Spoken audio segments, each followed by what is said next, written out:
What's up, guys? So I have we have a few cars at the house, and the '05 Mustang, we are actually going to put in a brand new water pump. It was leaking a little water. I was looking at the radiator wasn't leaking. I was looking at the overflow, that wasn't leaking, but every day it'd be low on water. I'm like, that's freaking weird. So put the car up on the ramps and looked underneath the car, and you could see water coming from the water pump. So we're gonna go ahead and replace it. I did find the part on Rock Auto, which was so much cheaper than anywhere else I found. So I highly suggest you guys check them out if you need parts. I'm not paid or anything else. That's just my opinion. You know, do as you wish. So it's an '05 Mustang. Yeah, I forgot the keys. So first thing we're gonna do is we're gonna pull this off, and then we're gonna loosen those bolts, and we're gonna take the belt off. So that's pretty easy. You just take those two screws, loosen them up, comes off, you push this up and slides off. You can tell it is low, I just filled it. So we're gonna crack these while it still has tension from the belt. I'm also going to open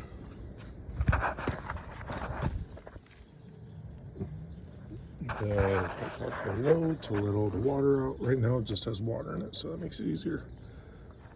So what you want to do is you want to loosen these before and put a little tension on it, or at least break them loose before you take the belt off. So I just kind of broke them loose.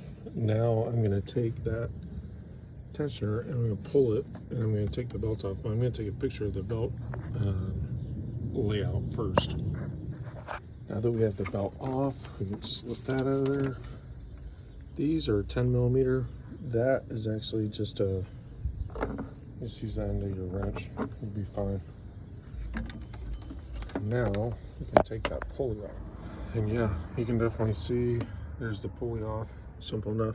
You can definitely see the water pump is done. This is blowing out past that now. So it's now we're gonna take, you squeeze it with pliers to get these hoses off. You're gonna take this one off, you're gonna take this one off, and you're gonna take this one off. I did wait to drain and do all this stuff because I don't like being covered in stuff. So I think I'm to the point now where I can take it off.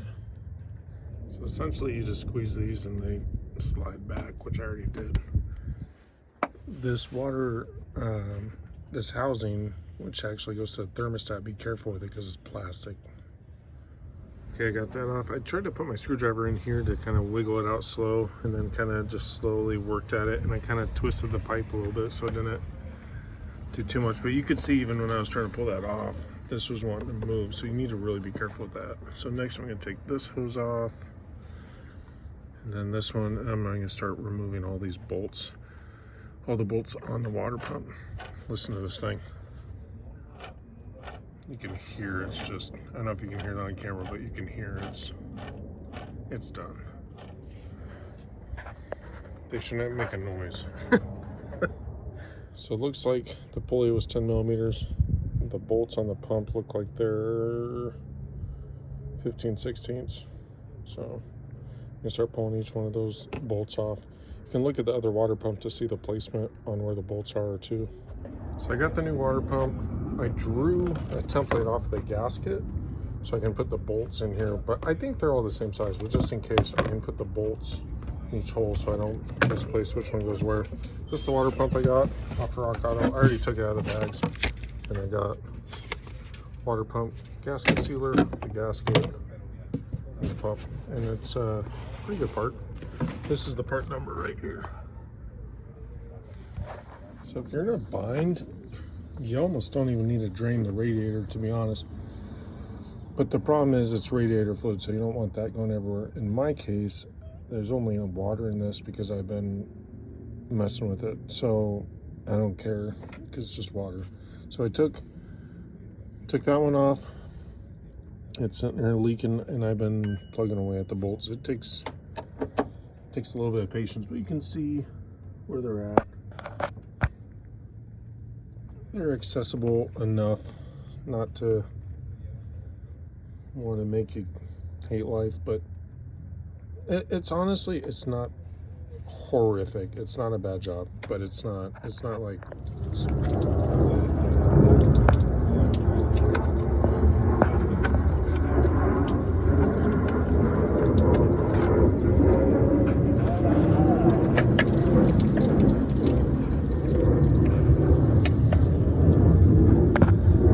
Gotta take those two bolts off, or hoses off.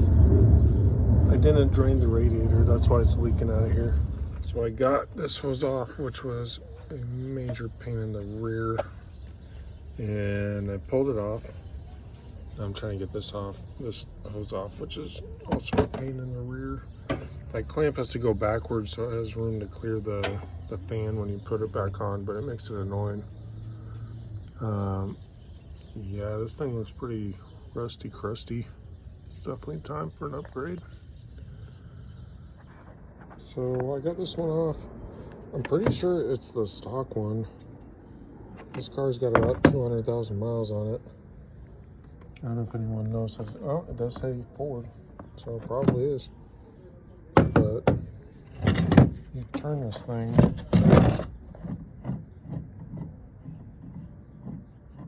I don't know if you can hear it, but it makes a noise.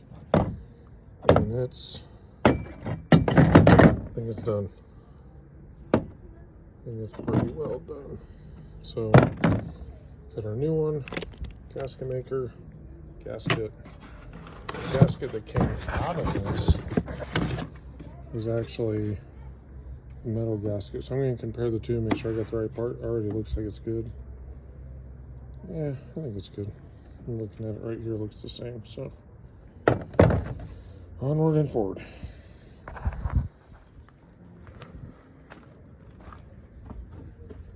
So now I need to take and with my scraper scrape this entire mating surface, make sure there's nothing on it. If there is, it's going to leak, so make sure I get it very clean. I went ahead and put the gasket on. I put gasket sealer stuff on both sides, and I put it in there. When you're putting it in, try not to touch anything as you put it in, but I actually flipped the hoses back on. At some point I'll need to replace those pretty soon. And now as I'm tightening it, I kind of started them all, and now I'm gonna kind of go like a tire. I think that's the best way to make sure it seats. So keep doing like a star shape with which bolts you tighten first, but it's looking a lot better, guys. Okie doke. I got all the bolts torqued down, just like I described. And I got the hoses. I'm starting to put the hoses back on. I got the top one put on. I need to do that one, that one. You put my pulley back on. I did this and put the bolts in there, but they all ended up being the same size. So I don't think it matters. Just don't lose them, you know. So now I'm just gonna start putting all the stuff back together, guys. I'm gonna let that sealer sit for a day before I put water back in it, though. Okay, so I got that hose on, which was a nightmare. I think that clamp should actually be turned more, but I'm gonna run with it for now and see what happens. You got that hose to put on. That's done. Put the pulley on. I may not show this, but it's pretty simple. You just shove it back on. 4 bolts. Should be easy. Put my belt on, and once I put my belt on, then I'm gonna re-torque those down. So we got the belt on, the pulley back on, the hose on. I put this intake tube back on, plug that in, wait 24 hours for that to dry, fill it with water. Got that put back on. When I fill it, I'm going to leave the cap off for a while so I can try and get some of the air bubbles out. I'm hoping that's going to be enough to bleed it out. But what do you guys think? So now I have waited 24 hours. I'm going to throw some water in it, start it up, and leave the cap open while it warms up. Alright guys, I'm going to let it warm up, let the cap off. Make sure you get the air bubbles out, everything's running. Don't see any leaks. Checking for leaks everywhere, don't see any. So I think this project is done.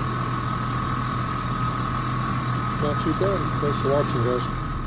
So I am going to let this thing warm up. I'm letting it just slowly warm up.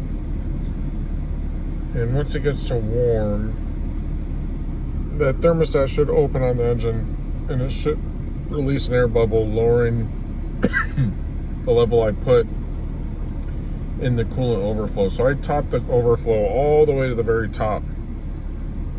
And once this warms up, it should open the thermostat so the engine starts flowing through the entire system. And that should take care of it. I want to leave the cap off until then because I want the air bubble to escape out of the system. This is a way and I've done it in the past and I haven't had an issue. So let's hope nothing's changed. Do have a check engine light, looks like, because of my gas cap, but it's been running fine. Problem for another day, easy fix. But yeah, let's see what's going on. Just check it.